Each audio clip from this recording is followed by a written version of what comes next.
அனைவருக்கும் வணக்கம். இது உங்கள் பிரமிட் ஐஏஎஸ் அகாடமி வழங்கும் மே 26 மே 31 வரை நடந்த நடப்பு நிகழ்வுகளில் முக்கியமான டாப் 10 நியூஸ். தமிழ்நாடு அரசு மே மாதம் 2025 7வது மாநில நிதி ஆணையம் அப்படிங்கிற ஒன்றை அமைச்சிருக்காங்க. இதனுடைய நோக்கம் என்ன அப்படின்னா, தமிழ்நாட்டில் இருக்கக்கூடிய பல்வேறு நகர்ப்புற மற்றும் கிராமப்புற உள்ளாட்சி அமைப்புகளில் இருக்கக்கூடிய நிலையை மதிப்பிட்டு வரி வருவாய், பகிர்வு, மானியம், கட்டணங்கள், கட்டுப்பாடுகள் போன்றவற்றை சமமான முறையில் பகிர்வதற்கான பரிந்துரைகளை வழங்குறது தான் இந்த ஆணையத்துடைய நோக்கமாக இருக்குது. இதுக்கு தலைவராக ஓய்வு பெற்ற ஐஏஎஸ் அதிகாரி திரு அலாவுதீன் அவர்கள் நியமிக்கப்பட்டிருக்கிறாங்க.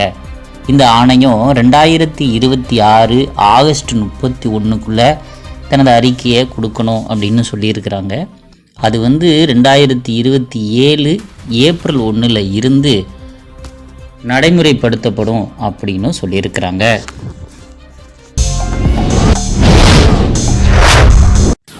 எளிமை ஆளுமை திட்டம் அப்படிங்கிறது மே 29, 2025 அப்போ தமிழக முதல்வர் மு.க. ஸ்டாலின் அவங்களால தொடங்கப்பட்ட ஒரு நிர்வாக ரீதியாக எடுக்கப்பட்ட ஒரு முக்கியமான திட்டமாக பார்க்கப்படுது. இதனுடைய நோக்கம் என்ன அப்படின்னா, அரசோட முக்கியமான ஒரு 10 சேவைகளை விரைவாக பெறுவதற்கு இந்த திட்டம் உதவும் அப்படின்னு சொல்லப்படுது. இதன் மூலமாக இணைய வழியிலேயே அரசு சேவைகளை விரைவாகவும் எளிமையாகவும் பெற முடியும் அப்படின்னு சொல்கிறாங்க. அதில் குறிப்பாக அந்த 10 திட்டத்தில் என்னென்னா இருக்குது அப்படின்னா, சுகாதார சான்றிதழ் வாங்கிறதுக்கு உரிமம் பெறுறது, பொது கட்டிட உரிமம் பெறுறது, முதியோர் இல்லங்களுக்கு நம்ம உரிமம் பெறுவது, இந்த மாதிரி ஒரு 10 சேவையை இணைய வழியில் வாங்கிறதுக்கு எளிமைப்படுத்துறது தான் இந்த திட்டத்துடைய நோக்கமாக இருக்குது.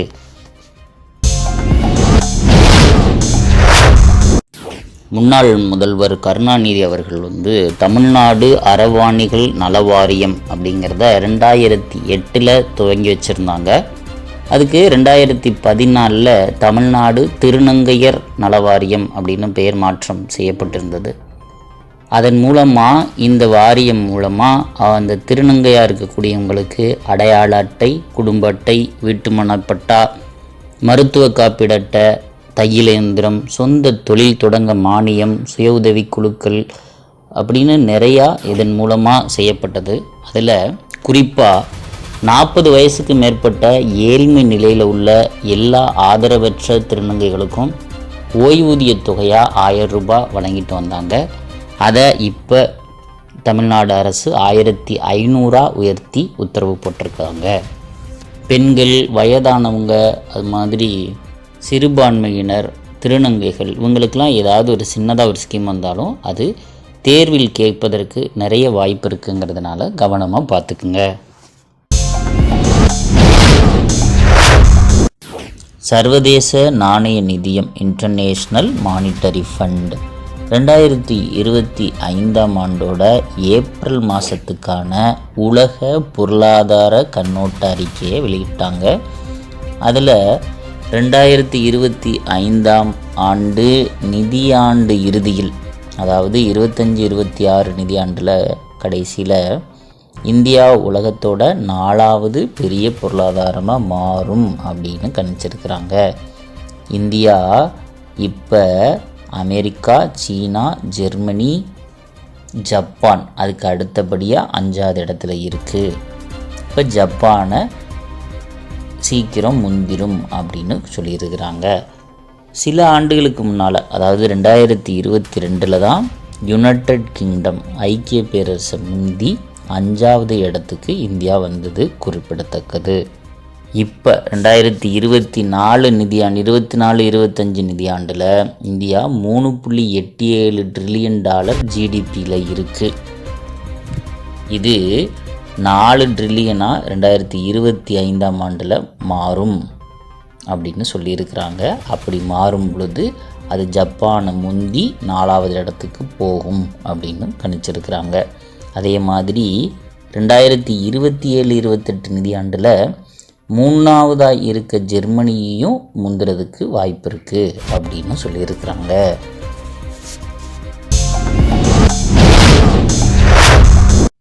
நாட்டின் முதலாவது 9000 HP ஹார்ஸ் பவர் திறன் கொண்ட மின்சார இழுவை ரயில் எலக்ட்ரிக் லோகோமோட்டிவ் என்ஜினை பிரதமர் மோடி அவங்க மே 26, 2025 நாட்டுக்கு அர்ப்பணிச்சிருக்கிறாங்க.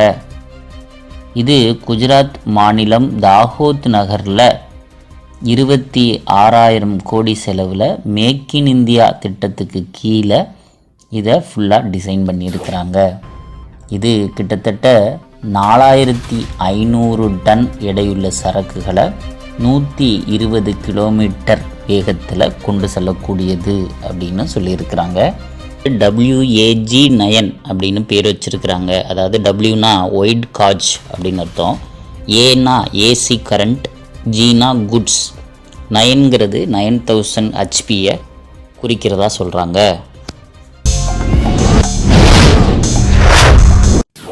சூரிய சக்தி மூலமாக முழு மின் தேவையை பூர்த்தி செய்த முதல் மாவட்டமாக தாத்ரா நாகர் ஹவேலி யூனியன் பிரதேசத்தில் இருக்கக்கூடிய டையூ மாறியிருக்கு. இது ஒட்டுமொத்த பகல் நேரத்தில் மின் தேவையான 11.88 மெகாவாட் திறனையுமே சூரிய சக்தி மின் உற்பத்தி மூலமாகவே பூர்த்தி செய்யுது அப்படின்னு சொல்லப்படுது. இது பிப்ரவரி 13, 2024 பிரதமருடைய இல்லந்தோறும் இலவச சூரிய மின் உற்பத்தி திட்டம் PM சூர்யாகர் முஃப்ட் பிஜிலி யோஜனா அப்படிங்கிற திட்டம் கொண்டு வரப்பட்டது. அந்த திட்டத்தின் கீழே வீடுகளில் மேல் மாடிகளில் சூரிய பேனல்ஸ் நிறுவப்பட்டு 300 யூனிட் வரை இலவச மின்சாரம் கொடுக்கலாம் அப்படிங்கிற திட்டம் கொண்டு வரப்பட்டது. அந்த திட்டத்தின் கீழே தான் இப்போ இந்த முழு மின் தேவையை சூரிய சக்தி மூலமாகவே பெறுற மாதிரி இந்தியாவில் டையூ மாவட்டம் வந்திருக்கு அப்படின்னு சொல்லப்படுது. இப்போ மத்திய புது மற்றும் புதுப்பிக்கத்தக்க எரிசக்தி துறை அமைச்சராக இருக்கிறது யார் அப்படின்னா திரு பிரகலாத் ஜோஷி அவர்கள்.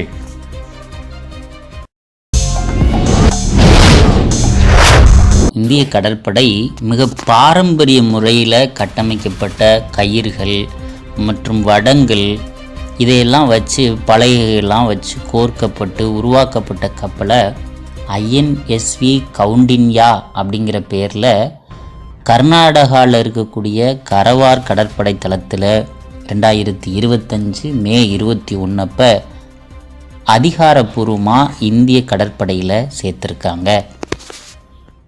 மத்திய கலாச்சாரத்துறை அமைச்சர் கஜேந்திர சிங் ஷெகாவத் அவர்கள் இந்த நிகழ்வில் பங்கேற்றிருக்காங்க. 1ஆம் நூற்றாண்டோட புகழ்பெற்ற இந்திய மாலுமியோட பேர் தான் இந்த கவுண்டின்யா அப்படிங்கிறது. அந்த பேரை வச்சு தான் இந்த கப்பலுக்கு வச்சிருக்கிறாங்க. இந்த கப்பல் அஜந்தா குகைகளில் காணப்படுற 5ஆம் நூற்றாண்டோட ஒரு ஓவியத்தின்படி தான் வடிவமைச்சதாக சொல்லப்படுது. இது இந்த ஆண்டோட இறுதியில் குஜராத்தில் இருந்து ஓமன் வரையிலான பண்டைய வர்த்தக பாதையில் ஒரு கடல் கடந்த பயணத்தினை மேற்கொள்கிறதுக்காகத்தான் இந்த கப்பல் இப்போ தயாராகிட்டுருக்கு அப்படின்னு சொல்கிறாங்க.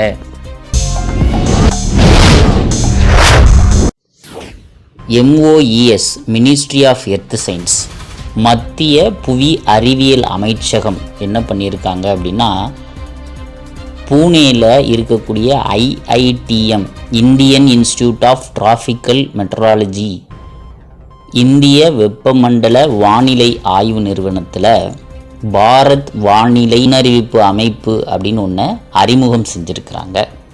இது உள்நாட்டிலே உருவாக்கப்பட்ட உலகத்திலேயே முதல் தெளிவு திறன் கொண்ட வானிலை முன்னறிவிப்பு அமைப்பு அப்படின்னு சொல்கிறாங்க. இப்போது மத்திய புவி அறிவியல் அமைச்சராக இருக்கிறவர் யார் அப்படின்னா டாக்டர் ஜிதேந்திர சிங் அவர்கள் இருக்காங்க. இதுக்கு முன்னாடி இருந்த பழைய மாடல்கள் எல்லாம் என்னென்னா ஒரு கிராமத்துக்கே கிட்டத்தட்ட ஒரே மாதிரியான வானிலை அறிவிப்பை தான் சொல்கிற மாதிரி இருந்தது. இது 6 கிலோமீட்டர் தீர்மானம் கொண்ட பாரத் முன்னறிவிப்பு வானிலை அமைப்பு அப்படின்னு சொல்கிறாங்க. அதாவது மிகவும் துல்லியமாக இதனுடைய அவுட்புட் இருக்கும் அப்படிங்கிறத மென்ஷன் பண்ணியிருக்கிறாங்க. உலக ஹைட்ரஜன் உச்சி மாநாடு மற்றும் கண்காட்சி world hydrogen summit and exhibition 2025 இது 6வது மாநாடு அப்படின்னு சொல்லப்படுது. இது மே 20லிருந்து 22 வரைக்கும் நெதர்லாந்தில் இருக்கக்கூடிய ரோட்டர்டாம் அப்படிங்கிற இடத்துல இது நடந்தது. இதோட தீம் நோக்கம் என்ன அப்படின்னா navigating challenges with solid form of financial investment decision, அதாவது திறமையான நிதி முதலீட்டு முடிவுகளுடன் சவால்களை தாண்டி முன்னேறுதல் அப்படிங்கிறது இதனோட தீமாக இருந்துச்சுன்னு சொல்லப்படுது. ஹைட்ரஜன் அப்படிங்கிறது புதுப்பிக்கத்தக்க எரிசக்தியாகவும் அதே சமயத்தில் சுற்றுச்சூழலுக்கு மாசு ஏற்படாமல் இருக்கிறதுனால இதன் மூலமாக எனர்ஜி ஜென்ரேட் பண்ணோம் அப்படின்னா அது ரொம்ப முக்கியமானதாக இருக்கும். அப்படிங்கிறதுனால இதுக்கு அதிகமான நிதி முதலீடு செஞ்சு உலக நாடுகள் முக்கியத்துவம் கொடுக்கணும் அப்படிங்கிறது தான் இதை முன்னிறுத்துது.